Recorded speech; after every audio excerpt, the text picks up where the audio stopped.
Welcome to Witchpolice Radio. People who listen to the show, they know that I spend most of my time doing this podcast, all of my free time doing this podcast and interviewing musicians and people related to the local music scene. But every once in a while, I like to branch out and get kind of music scene adjacent people, is what I like to call it. And that often includes other podcasters. And one of the best parts about doing this show is because it's my show and I get to choose who the guests are. I have plenty of opportunities to just nerd out about podcasting, which is kind of the second obsessive interest of mine, I guess, aside from the local music scene. So I always like doing these episodes because it's cool to find out how other people are doing their shows and the different kind of ins and outs of making a podcast. So the guest on this episode is, unsurprisingly, a local podcaster. And I think that the best way to start this off is if you want to just introduce yourself and maybe give a bit of background about what your show is, because I've heard it, I have some questions about it, but I'd like to kind of hear from your own mouth, how you would describe it. Okay, well, my name is Corey Toews. I am the host of the Geekspin podcast, which is a podcast that's dedicated to the music fandom. So nerd rock, folk music, comedy, parody stuff. Also the LGBTQ plus community as well. Decided to start interviewing them as well. Cool. And yeah, basically just interview with creators of the music scene and talk about their music. Well, and it's in that regard, it's not much different from what I do. I mean, it's kind of the same idea. We're sitting down talking to musicians about their work, what inspires them, things like that. But you are obviously being very specific in your subject matter, and also you're talking to people from all over the place. It's not just local artists or Canadian artists. You're reaching out and getting people from pretty much everywhere who cover those styles. So, how did you start this? Like, what was the kind of inspiration to sit down and start a podcast? Because a lot of these people, from what I can tell anyway, it's so niche, right? They probably have small but strong fan bases, and I imagine there's quite a bit of research going into just finding them and tracking them down and getting access to their music, right? Yeah. Basically, how I started was back in 2019. I received a email out of the blue from Jessica Herbert. She's part of the PDX Broadsides. They're a Portland, Oregon-based band who perform folk music, and they're going to be coming up to Winnipeg to perform at KeyCon. Obviously, that never happened because COVID hit. Sure.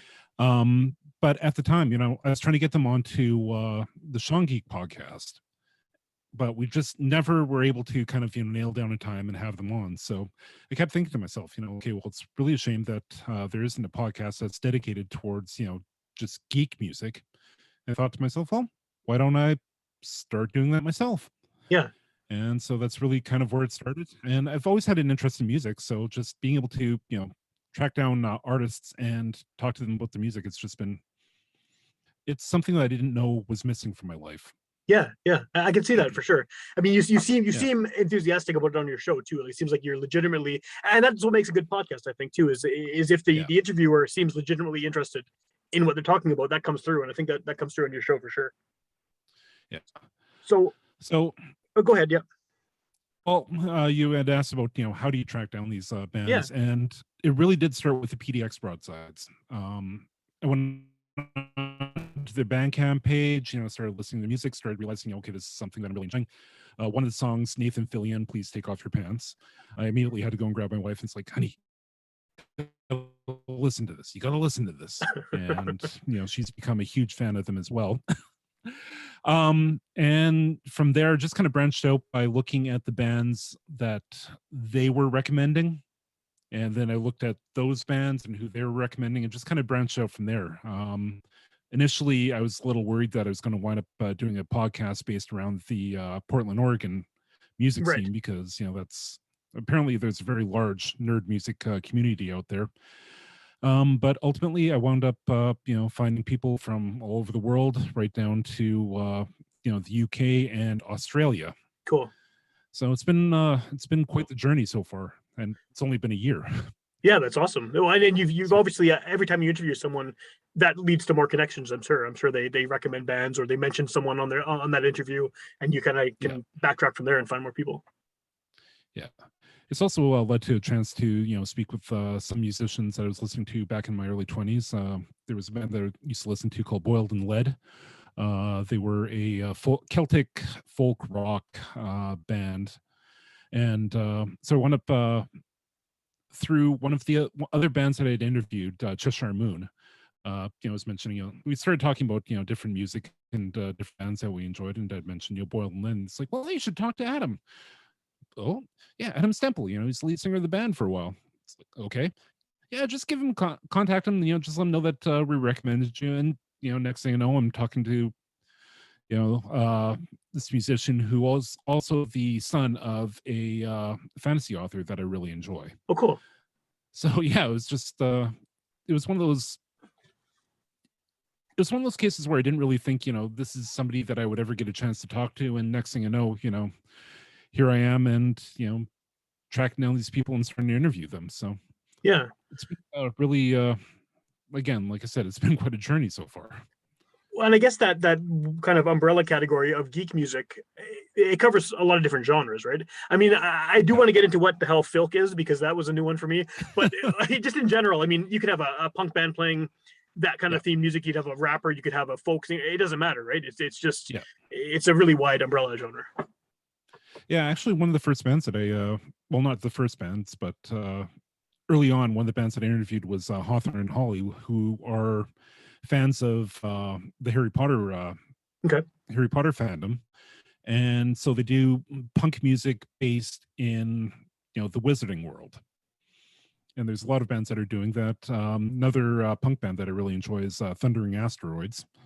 But yeah, I mean, I've talked to people that do folk type music, rock artists like Kirby Crackle. Yeah. Still haven't got into nerdcore, but there's a couple of nerdcore artists, the rappers essentially, that I really want to get a chance to speak with as well. So, it really does cover the entire spectrum of music. Yeah, well, I mean, I guess it covers not just music too. I mean, every kind of type of person there is out there. You're going to find some geeks within that kind of larger group, right? So it makes sense that it's that diverse. But filk, what is filk? Because I mean, I first saw that word, I was like, oh, this must be folk misspelled, and it was a completely new term to me. But I mean, it seems like that's a big kind of component of this nerd music scene is filk music. Yeah, it's kind of where it all really started. As for the history of filk, you could talk to 10 people and you're going to get 10 different answers about what filk is. Right. As far as I can tell, going back to about the 1950s, the term filk actually came from a misspelling on an essay about folk music. Okay. They wound up, replacing an O with a I. And that's kind of where that came from. But I guess really starting in the 1960s, 1970s, when there was the, hippie movement, and there's a lot of folk rock bands, like Fairport Convention out there playing. A lot of people, were starting to do, like parody songs, with science fiction or fantasy themes. And that's kind of where filking really started. And then, you started getting the conventions, fans getting together to talk about, Star Wars or Star Trek. And, they would bring along, their guitars and, sit around in groups and sing, and just kind of built up from there.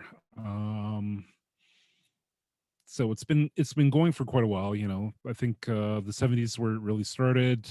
Started building up through the 80s, kind of reached its heyday in the 90s, but it's still going, and it's actually it's a big business.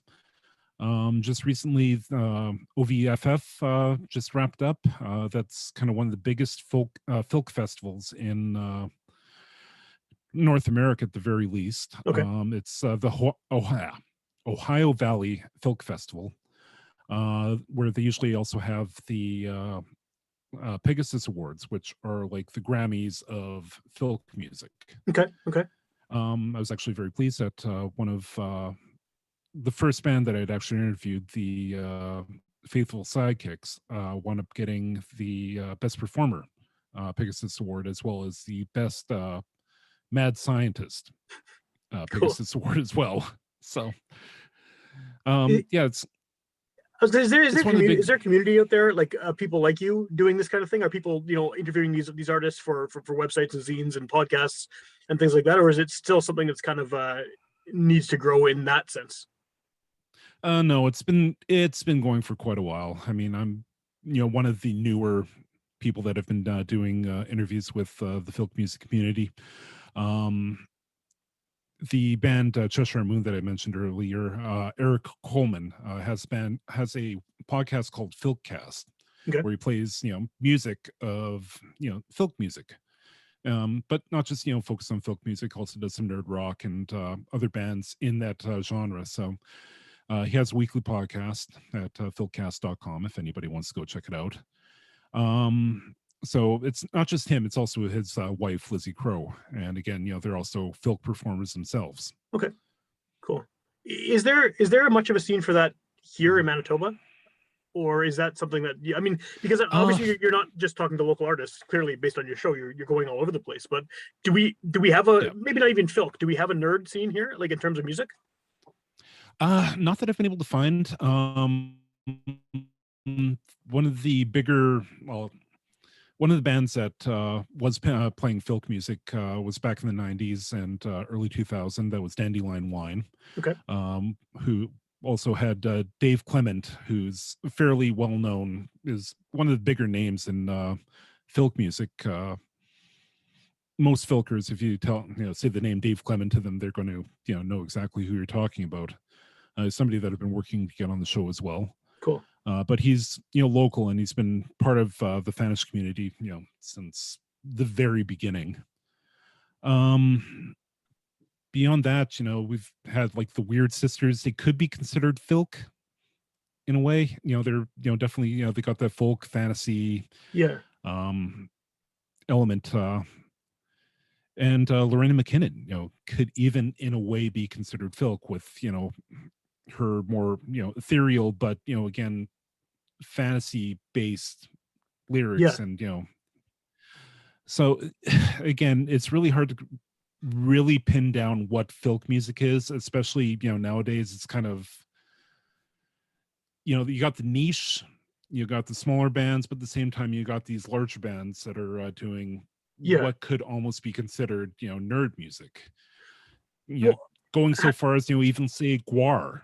That's what I was going to ask, actually. Yeah, because there's a lot of metal, like epic metal type stuff that has that really high fantasy kind of inspiration, influence, right down to lyrics and costumes and all of that. Like, is that something separate, or do you see that as kind of part of the overall? It just seems personality wise there might be some clashes there between like some some bangers and then the filk artists, right? Well, that's actually one of the great things about Gwar. In was it Alice in Wonderland, where they were a corporate entity was trying to buy Gwar. Yeah. And the head of this, the CEO was like, Mr. Martini, your demographics are right on point. Mixing the headbangers and the comic book D&D playing nerds. Yeah. And that really kind of sums up what Gwar is. I mean, it really was a bunch of art students who needed to create something that they could market. And 30 almost 40 years later, we've got Gwar still going strong. Yeah, for sure. But when it comes down to the costume stuff, you got Cybertronic Spree out of Ontario and Toronto. They dressed up like Transformers. Nice. But they've been touring all across North America, so they're starting to make a bit of a name for themselves. So yeah, I mean, it's really hard to pin down really what nerd music is. Like, I mean, is Anthrax, they're self-admitted nerds, especially well, Scott Ian is for sure. Yeah. And so like, I mean, they did a song about Judge Dredd. I mean, at the time, who knew who Judge Dredd was? It was before the Stallone movie, definitely way before the more recent films. So you have Henry Rollins singing about Ghost Rider. Yeah, that was a cover though. But yeah, it's. But yes, and I know what you mean though. At the same time, it's a lot of crossover. It's really, yeah. So I guess like just to kind of continue on that, how do you define it then? I mean, when you're kind of finding artists to have on your show, what is your definition that you kind of fit them into? Is it just someone who is related to that in some way that you personally like their music, or do you have sort of criteria for, what is nerd music and what fits in that category? Well, that's just it. I mean, really trying to still define, what the Geekspin podcast is. My episode that's coming up tomorrow is featuring an author, not a musician, but he's a local author who his book, The Thunder Road Trilogy, featured song titles as each of the chapter titles, and Okay. music was featured prominently. I mean, it was classic rock and kind of top 40 stuff and whatnot throughout the book, but it was music adjacent. So I figured, why don't we bring Chadwick on? But again, the precedent was also set by having Adam Stemple on, because he's also an author as well as a musician. I'm even thinking about bringing on Sean and Todd from the Sean Geek podcast, because they're geeks And musicians, but yeah. they're also musicians. So yeah, I can't say that I really have a definite definition of what I feel is appropriate for the podcast, but if you're nerdy and you either perform music or you like music, I'm probably going to have you on at some point. Cool. What is your connection to the Sean Geek podcast? Because that's kind of where I first, I think, became aware of who you were at all.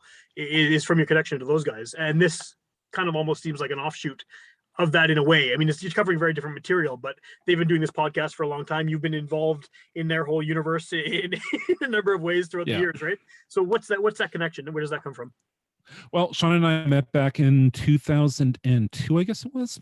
We were both on a local Star Wars fan film, Cool. The Evil Within. So we just kind of got to know each other there, and due to mutual interests, we kind of became friends. So it was me and Sean and Clayton, who was the director of the film. We kind of became the core group, right? And I've just we've kept in touch for the last almost 20 years now. Hardly seems real. And yeah, we've so when Sean started podcasting, he's like, you got to come on. So came on every once in a while. He was trying to get me to come on regularly enough that it could almost be like a second co-host, but yeah, between life and family and everything else, it didn't always have the time. So we brought on Todd, and Todd's been coming on regularly enough that it's become the Sean Geek and Fast Fred podcast. But I still pop in there every once in a while when I've got an evening to spare and I can actually sit down and talk with them. And other than that, I've just been trying to support them in whatever way I can. Sean designed the logo, but I ultimately created the logo that he's using. I'm still working on making the new logo to represent both him and Todd as the hosts of the podcast. So that's kind of really where my involvement with the Sean Geek podcast is. Okay.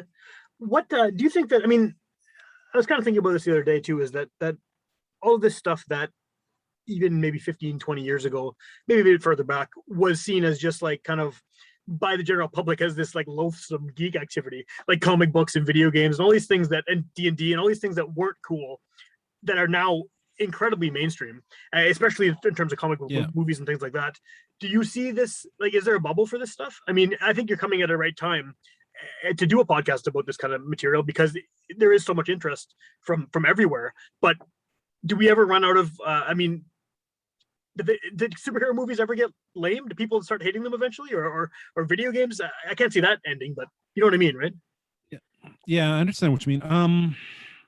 It's really hard to say, honestly. The whole reason why superhero movies have expanded the way they have is because the nerds took over Hollywood. Yeah, for sure. The kids that are growing up reading comic books and everything else, they wanted to get in on the creative part of this, and they wound up getting into drawing comic books and writing comic books, and moving into Hollywood and becoming screenwriters and producers. And so I think it could pretend these things come in waves. Yeah. So I really have no idea, what the next wave is going to be. I guess it's really, look at what our kids are going to be growing up with and enjoying and watching. And as long as it's still, that kind of nerdy stuff, comic book movies and stuff like that, then it could continue on. But for all I know, in 20 years, we're going to be seeing movies about TikTok. That's right. Yeah. It could be totally radically different. Yeah. And we don't know how, entertainment is going to evolve either. So, Yeah. who would have guessed that, who would have guessed that podcasting would become a thing? To the level it is now. Yeah, for sure. Yeah. Yeah.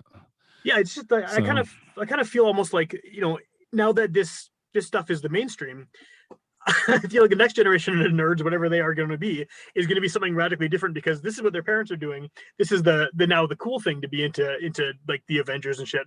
And so what is the next step for them? I don't know. It may be just deeper versions and more kind of niche interests within those established, comics and movies and video games and role playing games and stuff, or it'll be something totally different. I don't know.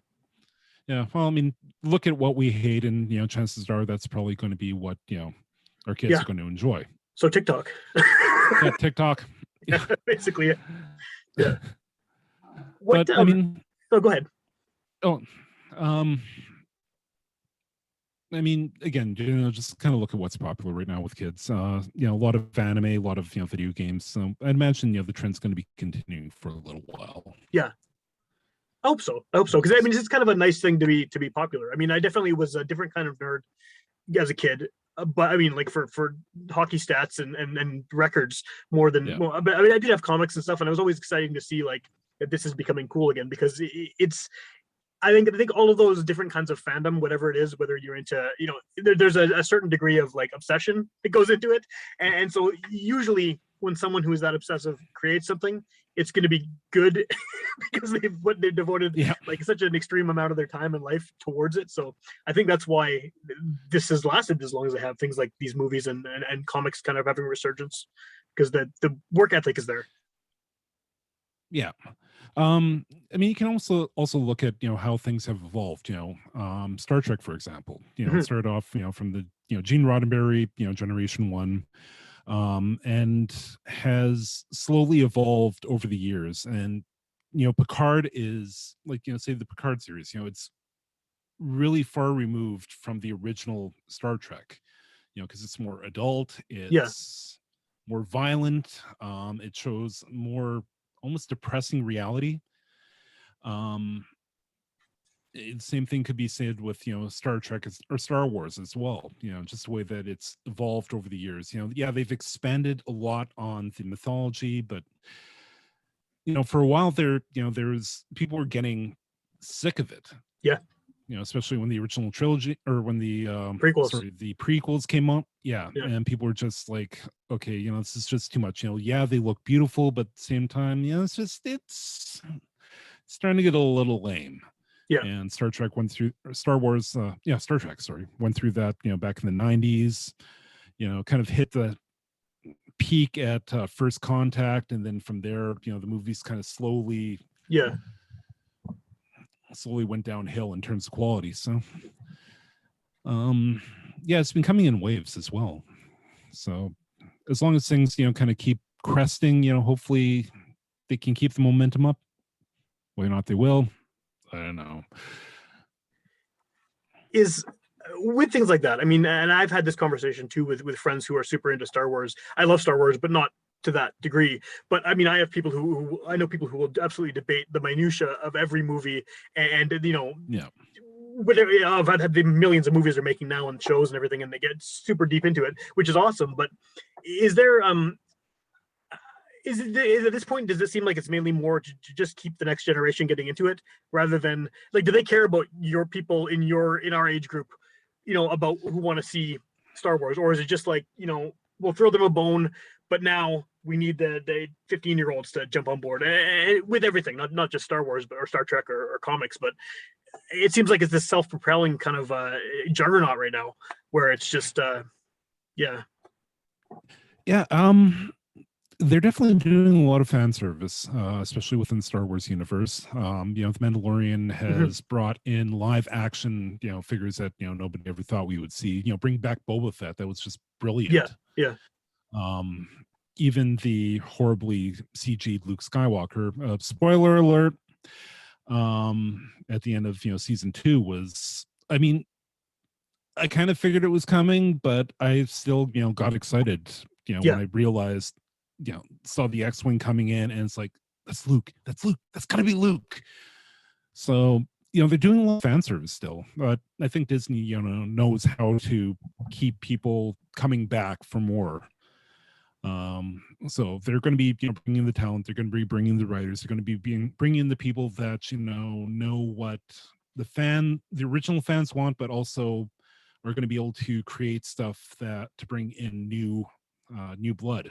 Even with the superhero movies, you look back at X-Men and it was good, but they didn't really nail a lot of the characters or the costumes, because they're kind of trying to go for the, okay, well, let's show something that's practical, something that's going to be more real world.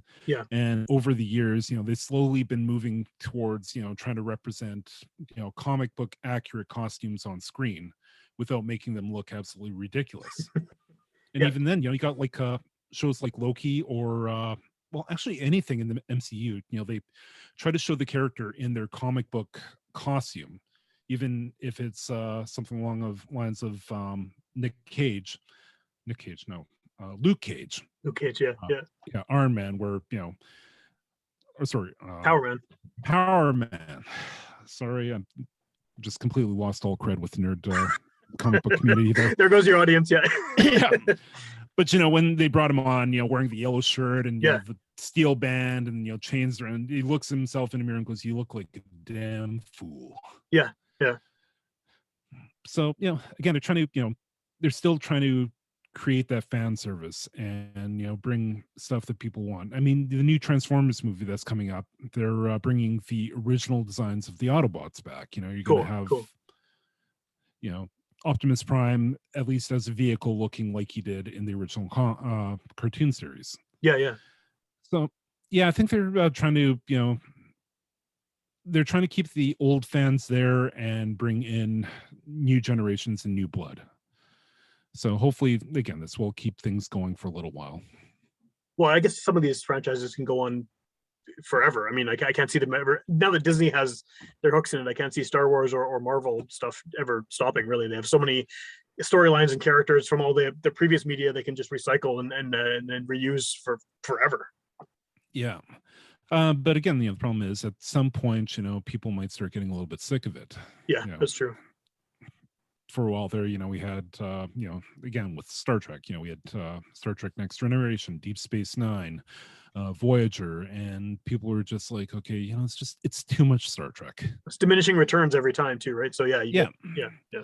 But they're also doing it in a different way, because all those shows had, weekly episodes, so you had to try to keep up with 3 hour-long episodes per week. Whereas with Disney, they're doing like 10 to 12 episodes for an entire season, so it's a little bit easier to keep up on that. And once they finish this storyline with this franchise, then they move on to the next franchise and the next storyline, and then they might build something up, and it's like, but you're going to have to wait a year for this to come out. So I think different pace of storytelling for sure. Exactly. So it's a little easier to again, it's the way that they're keeping people coming back and not oversaturating their market. What is the what's the goal of the podcast? I mean, do you have sort of are there like dream guests that you're hoping to get on once you've sort of become more established? Or I imagine there's no end to geek artists that you can talk to. I mean, there's over the decades and even now, I'm sure that scene has probably just exploded in popularity along with the rest of this stuff. But what is sort of your when you started this, what was your goal? Have you kind of achieved what you wanted to do with it already, or do you have still some steps to take? Well, I've achieved the basics, but I mean, I've got my dream guest, Weird Al, for That'd be awesome. example. Gwar, love to have Mike Bishop, Blotho the Berserker in the original Beefcake the Mighty on. Yeah. And there are literally hundreds of geek music bands out there. I was a little worried initially when I started. I was planning on doing only doing one episode per month. But then I started doing 2, and then I was worried that, okay, am I going to be able to keep up this pace? Am I going to be able to find people that want to come on to the podcast? Yeah. But as I've been doing it, I've been finding, more and more people are willing to come out and talk. So, next year I'm going to be trying to keep a pace of at least 2 episodes per month. And if it goes well, might try to push it up to 3, or even do a podcast a week. Yeah, it's just trying to find time in between family matters and I know the struggle. Yeah, exactly. Yeah, job, family, and then trying to talk to people. And then edit shows and get do all the social media crap. Yeah. It's like a second job. Yeah, I know. I totally know what you mean for sure. Do you at least? sorry. I was just gonna say, at least with you, you know what time it is with your guests. What time they're you schedule a podcast for 9 o'clock. It's going to be 9 o'clock for that person. It's not 3 in the morning. To figure out exactly. And that's one of the things, I always have to, go and say, okay, what time is, if it's this time here, what time is it there? If I'm scheduling for 1 o'clock my time, what time, for the Litmus Steam Band, he was out of Australia. Okay. I think I was talking to him at 6 or 7 p.m. and it was 10 a.m. there. Oh, wow. Was it the previous day or the day following? But you understand where there's the logistics you have to figure out to do that. Yeah. Where can people find this show? I mean, what's the I'm obviously, it's a podcast. There's a lot of kind of basic podcast providers people use to get their shows. But if someone wants to find out more about, which guests you have on or what you have coming up, what's the best way to sort of follow you online and track you down? Best place right now is actually on Twitter. I'm slowly phasing out Facebook, just with everything that's been happening there. I'm just almost tired of the platform. But you can find me at Twitter under the handle of MTG Comic. That was the old web comic featuring myself, Sean, and Clayton. Right. Otherwise, you can find the podcast at geekspinpodcast.castos.com. And those are really the 2 best places to find the podcast. Otherwise, just look for Geekspin on most podcast players. Cool. And then do you feel like, would you suggest people who are new to your podcast and potentially new to all of the artists that you've interviewed, would you suggest people check out an episode that seems like a genre they're already into, like style wise, or just kind of dive into it and just start wherever? I think one of the more accessible artists that I've interviewed would probably be Kirby Crackle. He's a nerd rock artist out of, I think he's Florida. Okay. But yeah, he does basically kind of, straightforward 3-chord rock and roll. Has a lot of great music out there and a lot of great songs. High Energy's played at the Calgary Stampede opening for Weird Al. Oh, cool. So, I think, and it was, definitely one of the better interviews. It really depends on what type of music, you're into. But yeah, I'd say, maybe start with Kirby Crackle and, just kind of branch out from there. I've had a lot of great artists on, and honestly, I can recommend pretty much every band that I've interviewed so far, and will probably recommend every band that I'm going to be interviewing in the near future. Well, I should hope so, right? Yeah. if you don't recommend their music, why would you interview them? That makes sense. Yeah. Cool. Well, yeah, I'm glad you're doing this. Like I'm always happy to see people getting into podcasting, especially locally, because everyone has a passion about something, right?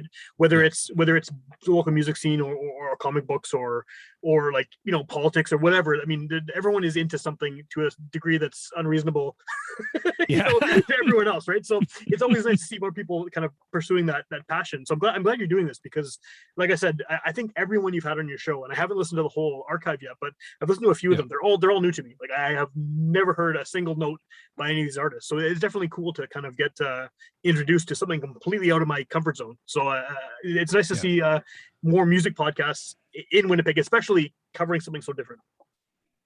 Yeah, well, I mean, that's the whole point of the podcast, is also try to, bring this music from, these far reaching areas and bring it to the ears of, people that may not have heard it or even known that it exists. So Yeah. that's probably one of the major mission goals of the Geekspin podcast. Very cool.